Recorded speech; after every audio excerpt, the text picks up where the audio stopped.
My name is Chef Stone. I'm the executive chef at Evie's Restaurant, which is right behind Case Meats at the entrance to the Lamport Tunnel. I'm here today at 101 Limited in New Harbors in our brand new modern kitchen, and we're going to be cooking black and white bean soup today.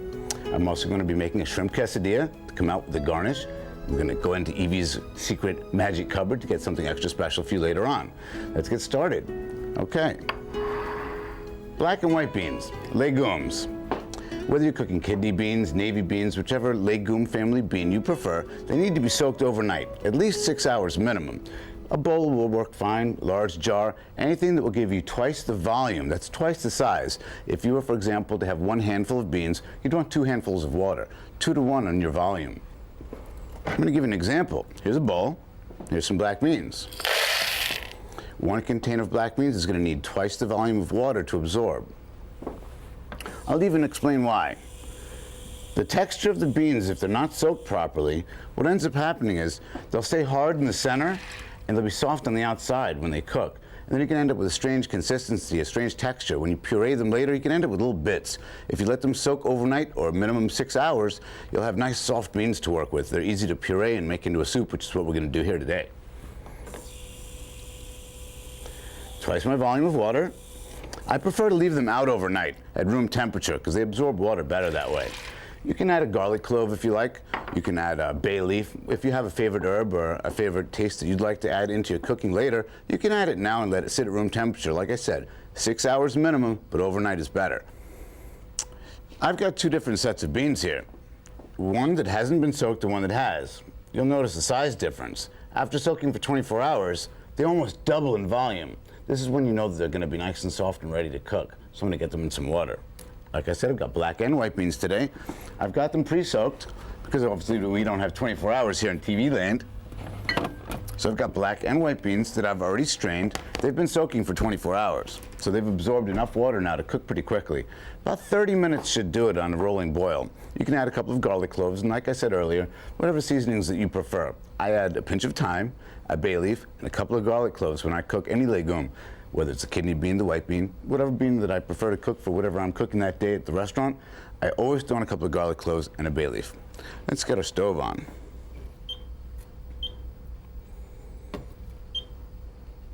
Now, when cooking with beans, I try to keep color. I like my black beans to stay black when I make a black bean soup and my white beans to stay white. So what I end up doing is using a flavorful chicken stock to cover my white beans with to keep the color. So I'm going to get my white beans in a pan. I've already prepared some black bean soup, which I'll show you later. So I'm going to put these away. But the process is going to be exactly the same. So once you know how to cook your beans properly, you can do it with any colored beans, any type of bean, any legume that you choose to cook.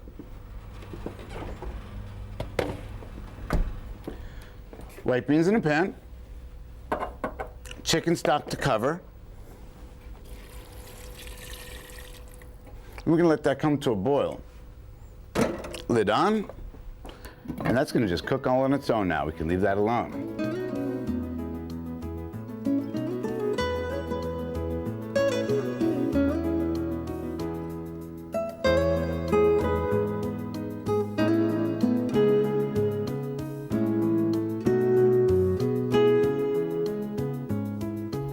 While my white beans are cooking, I'm going to make today a shrimp quesadilla.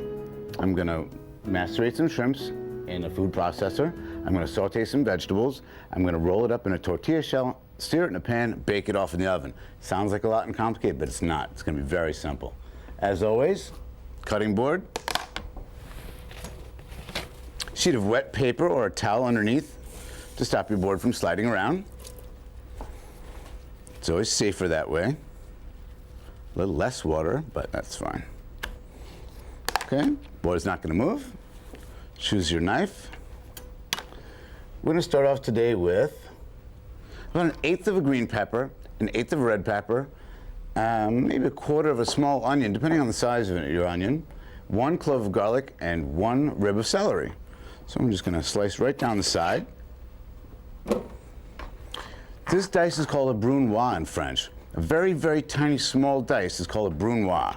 You can just call it a very small dice if you like. That's fine. We don't have to be that technical. I'm going to show you one. Can you see that? Almost a speck? That is a brunoise. If somebody says they want a brunoise, that's what you need to do. You can't use the mandolin for this one. Green pepper brunoise. Red pepper, same thing. We're gonna use 1/8. Roll in, roll in, roll in. That's a little cowboy music. 1/8 of red pepper, that's going somewhere. Same thing, we want a brunoise. You want to have an even amount of color, an even amount of size when you're cutting and working with vegetables in something that's going to be seen. When I cut my quesadilla open later, I want to see perfect little specks. I want them to all be the same size. That's because I'm a professional and we're doing this in a restaurant. At home, if you wanted to put your vegetables in a food processor or just mash them up with a knife and get them cooked, as long as the cooking was even, you'd be all right. About 1 rib of celery would be enough. Again, you want to try to keep your size in a restaurant all the same. At home, don't worry about it. Just give yourself a small enough piece to be able to make a nice mix. You'll be fine.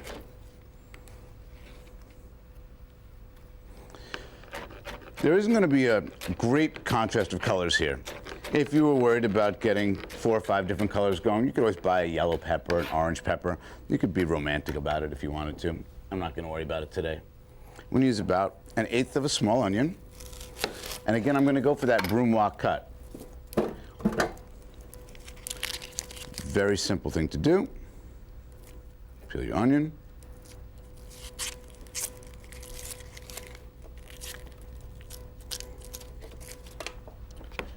A slight insert into an onion in one direction, and then coming across in the other direction.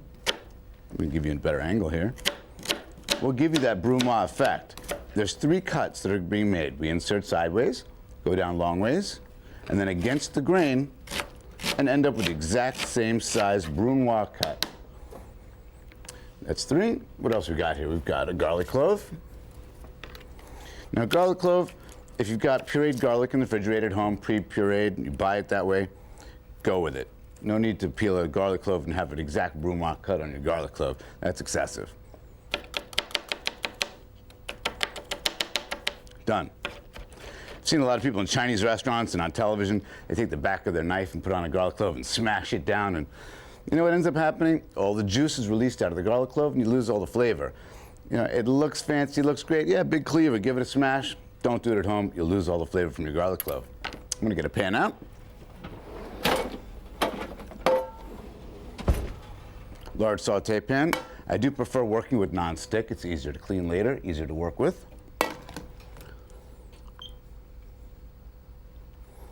Get my high heat here. Okay. You can work with the highest heat that you feel comfortable with. The higher heat you use, the more attention you need to pay to your work area. If I'm going to go on a very, very high heat, I need to stick with it. If I want to do something else at the same time, I can go on a lower heat and just kind of do 2 things at once. Be multifaceted, that's fine. Just don't forget about something going on your right or on your left. Once I see a little smoke coming off my pan and it starts getting warm, I'm going to add a tablespoon of olive oil.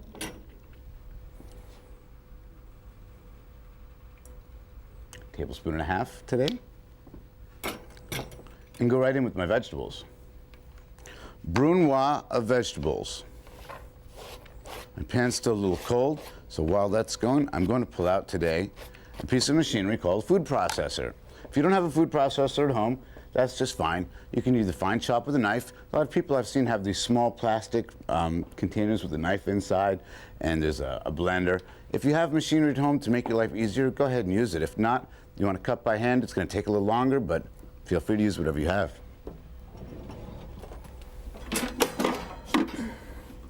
This is my food processor.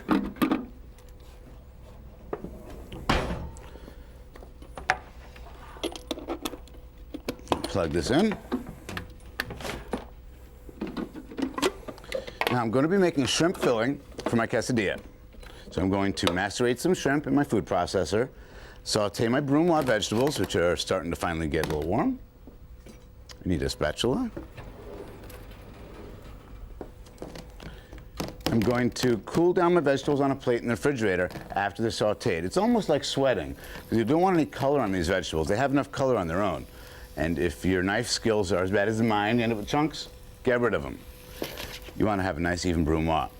Like I was saying, we're going to cool these down on a plate in the refrigerator after they're cooked so they don't cook the shrimp, because the shrimp's going to be raw. I'm going to puree my shrimp, cool down my cooked vegetables, and add it later.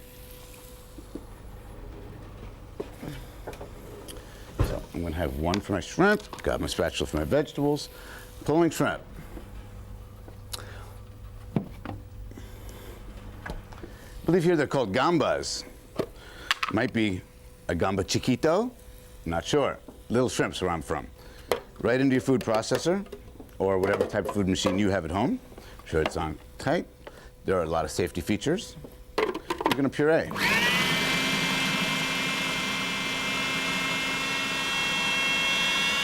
Two things at once. Don't do this at home, kids. One. I haven't broken my record yet. I lost one. It's back in the pan. Check and see that your shrimp is pureed. It's very simple to look at. Can you see this at home? All right? That's pureed shrimp. That's as far as you need to go. You don't need it to be creamy smooth. I'm going to whip a couple of egg whites. The protein in egg whites are going to help the shrimp solidify so that when it cooks inside the quesadilla, it'll become firm. So I'm going to set this just slightly aside. Vegetables are cooking nicely. We do need to give a little bit of seasoning here. Pinch of salt and a couple of grinds of pepper. Let's say 5. 1, 2, 3, 4, 5. 5 grinds of pepper and a pinch of salt. Pull out a bowl. And we're going to need a whisk.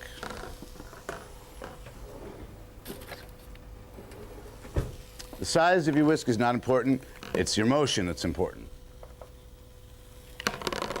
2 egg whites today. You can save your egg yolks if you'd like to save your egg yolks for the day if you're going to be baking a cake. If you have something to save your egg yolks for, get out your always ready Chinese food container. I tend to use my hands for this type of job. If you want, I'm going to show you 2 ways to do it. 1, you go back and forth from shell to shell. That's going to instantly remove your egg white. I'm left with an egg yolk on my shell, egg white in a container. Okay, the second way is to go right into your hand. It's a little messy, but it's really fast. In the restaurant, when I need to crack 30 eggs, 50 eggs, 90 eggs, if I'm doing some huge project, I go right into my hand and I don't worry about it. Okay, egg white. Into your fingers, goes right through. It's very simple. Egg whites in a large bowl. Egg yolks are going to be saved for another day. Quick rinse in my hand. Egg yolks into your fridge for another day. If you don't use egg whites, if you don't use egg yolks, within a few days, if you're planning ahead, you need to put a little bit of water or oil on top of your egg yolks to keep them moist because they will get dry and they'll get a little funny on you. If you want to use them soon, it's fine. If you're not going to use them for a few days and you want to save them, a little bit of water or oil on top.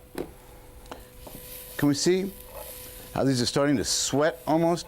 I'm not putting a lid on, but I'm going to use the term anyway. They're sweating because I don't want color on my vegetables. They have enough color, like I said earlier. We just want them to be a little tender. See that melange, that nice color? I'm going to let that go for another minute. Time to whip up the egg whites. We're not looking for a stiff peak. We're not looking for a soft peak. We just want to break up the sinew and the protein.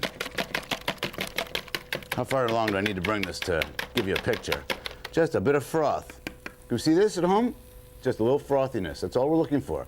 Right into the food processor here. 2 egg whites. That's about 1 kilo of shrimp. 1,000 grams. 2 egg whites. Frothy.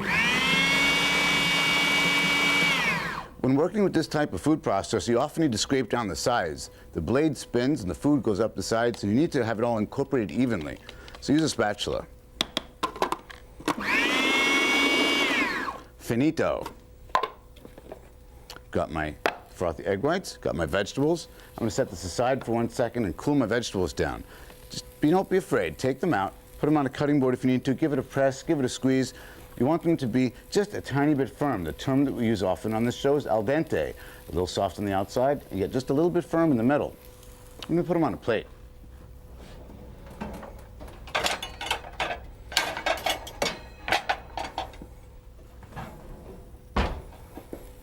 We're going to talk a little bit about tortillas here while these are cooling down.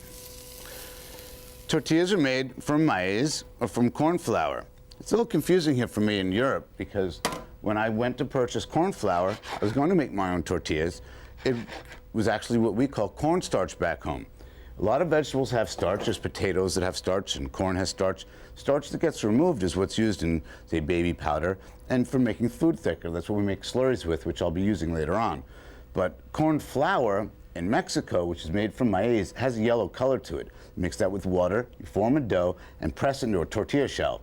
The corn flour here is what we call cornstarch back home. Don't try to make tortilla shells out of that.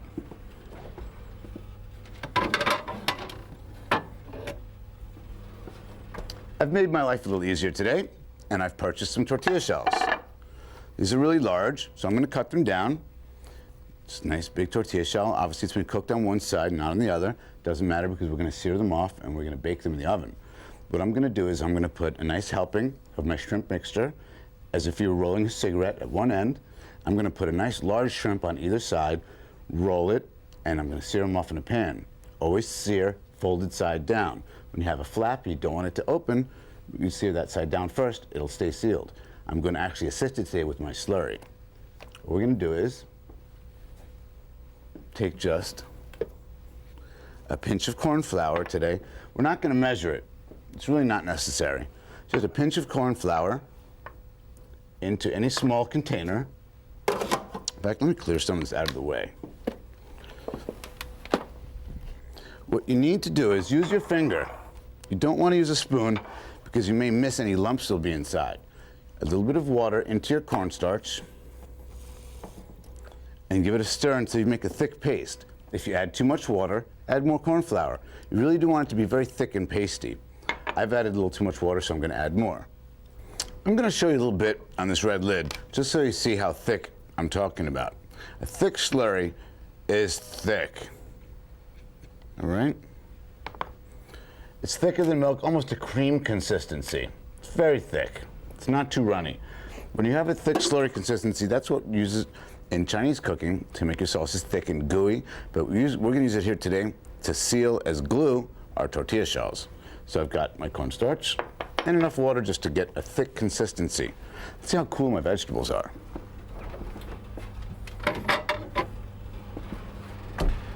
A minute or two in the refrigerator is going to be more than enough time.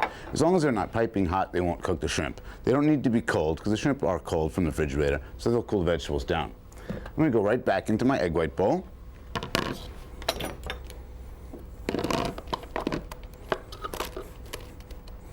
Now, this 1 kilo recipe that I'm using today will make about 5 large quesadillas. If you don't need 5 large quesadillas, cut the recipe down.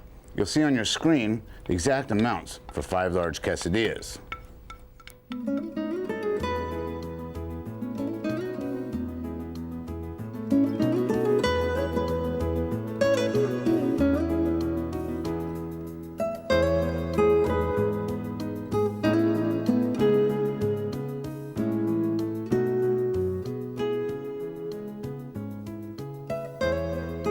Tortilla shell is really large that I'm working with today, so I'm going to cut it down. I'm going to make an easier shape for myself to work with.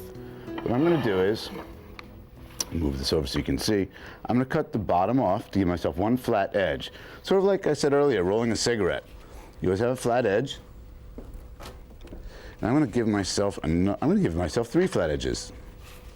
1 curved edge is okay, but those tortilla shells were so big that I needed to cut them down. This is more for a garnish, but it's going to go really nice with the soup. It's time to check the consistency of our beans. Basically, we just want them very soft. After about 30 to 45 minutes, they should be soft. Get yourself a slotted spoon and simply pull one out. If it's too hot for you, set it down on your cutting board, let it wait a moment, and just give it a squeeze. If you can press into it with a finger and it mushes, they're more than done. Perfect for soup. Consistency is soft. Just gonna pull this off. In fact, I can leave the heat on, so get rid of our saute pan. Now what I did was I used a nice flavorful chicken stock to cook my beans in. So I'm going to strain my beans out, but I don't want to lose the chicken stock. So I'm going to strain it into a bowl, but I don't want to throw away my liquid. Remember I had the garlic cloves in there and the thyme, so I want to keep all that nice liquid. What we're going to do is we're going to use the immersion blender to puree the beans and add our stock back as we go to get the consistency that will make us happy. If you like your soup very thin, you add more stock. If you like your soup very thick, you add less stock. You add as you go.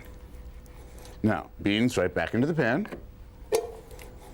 Pull out our immersion blender, which is over here. Make sure we're plugged in.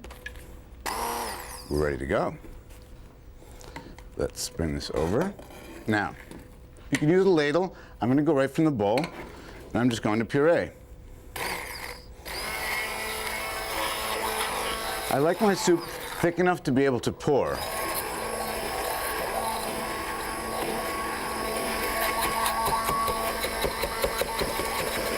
Perfect amount of liquid. I went with all of it. I got lucky. If you need to tilt your pan, go ahead.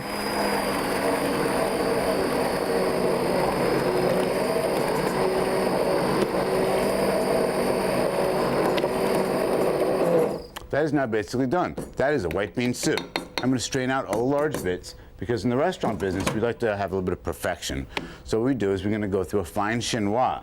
That's the china cap with the fine mesh. It's a fine mesh strainer. It's really not necessary at home. But to get a 3-star soup or a 4-star soup, you need to go through a very fine mesh strainer to get all those little bits out. That's what I'm going to do for you here today. I'm going to go right back into the same bowl.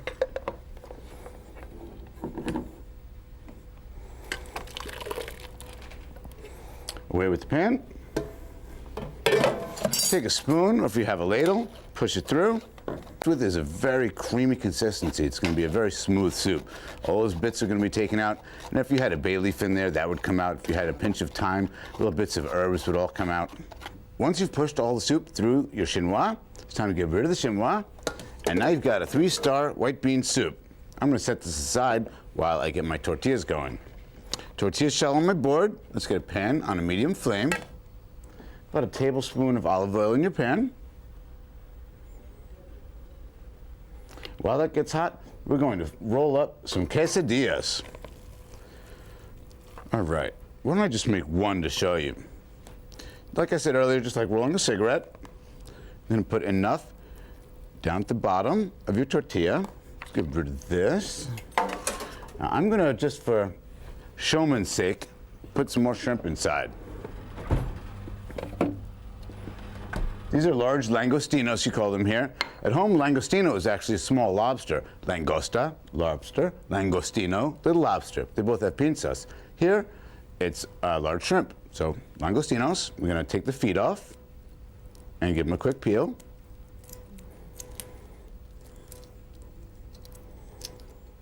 Going to take the tail off. Now, shrimps are spineless animals, but I need to get it straight to sit properly in my quesadilla. So we're going to pretend we're breaking something here. We're not really. We're just going to flatten it out, just to get a flatter line. I'm going to lay that right into my mix and repeat. The easiest way to peel large langostinos is to take the feet off first. Then the shell tends to come right off. Lose the feet, get rid of the shell, off with his tail, and we're peeled. Again, we're going to get rid of the curvature by giving it a little bend, upside down, into my mix, and roll. Very simple. Now this is where the slurry comes in. I'm going to take a small brush, the cornstarch water mixture, and I'm going to brush. This is going to help, as a glue, adhere the tortilla shell to itself. The best way to work with this now is to let it sit for 2 or 3 minutes. While my pan's getting hot, that'll sit, they'll just come up together, it'll be fine. Pan's on medium heat, but I want to see that smoke coming off. Remember, when your pan is hot enough, you'll see a little smoke rising off your pan. I don't see that yet. So I'm going to raise my heat and then lower it down. Little complex, unnecessary, but I'm going to do it anyway. I want to get my pan a little hotter. After this sits for 3 or 4 minutes, what's going to happen is that cornstarch is going to absorb the water. It's going to act like a glue. That way my tortilla won't open. I've got my oven set at 200 degrees Celsius. I'm going to sear off my tortilla on all sides, get a nice golden brown. I'm going to finish in the oven. While that's finishing in the oven, I'm going to start plating my soups. Okay, I see just a little bit of heat coming off my pan. I'm going to go with it. Remember, flap side down to keep it from opening. You always need to cook your flap side down first. So that sizzle's all we need. While it's in the pan, I'm going to turn that heat back down because I don't want it too hot. Playing dangerous.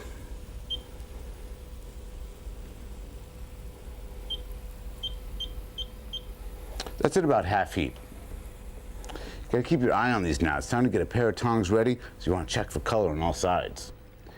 You want some color, but not too much color, because we are gonna bake it in the oven. I'm gonna give you that little turn here. You see this at home? That's getting a little dark. So I've turned it, and we're gonna let it continue cooking on the other side. You can use a spatula if you like. I do prefer using a plastic spatula or rubber spatula to get in underneath my items that I'm flipping when I'm using a non-stick pan, because you don't want to scratch your pan. I'm skilled enough to use my tongs that I'm not going to actually touch the bottom of the pan, but at home I recommend using a rubber spatula or a rubber spoon. I'm going to continue to turn here. All right, I've got enough color on both sides now to go in the oven. Like I said earlier, I've preheated to 200 degrees Celsius. I've got an oven tray ready to go with tin foil on it. So everything's nice and hot. You go right on and right into the oven. Get rid of my pan.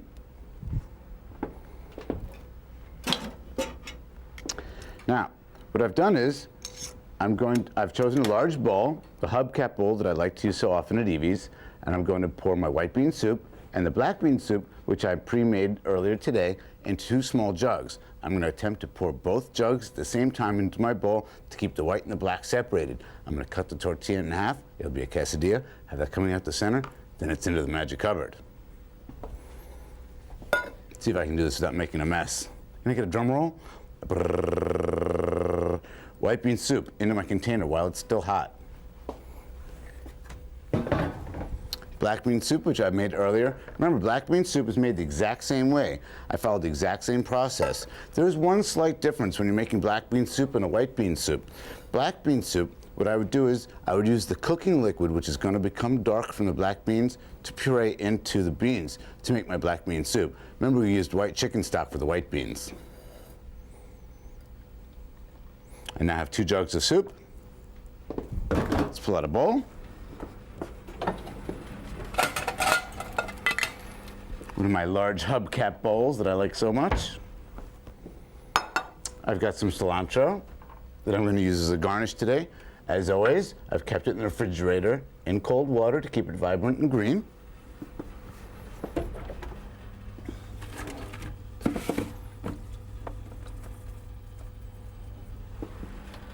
Got some extra large sprigs that wouldn't fit in my cup.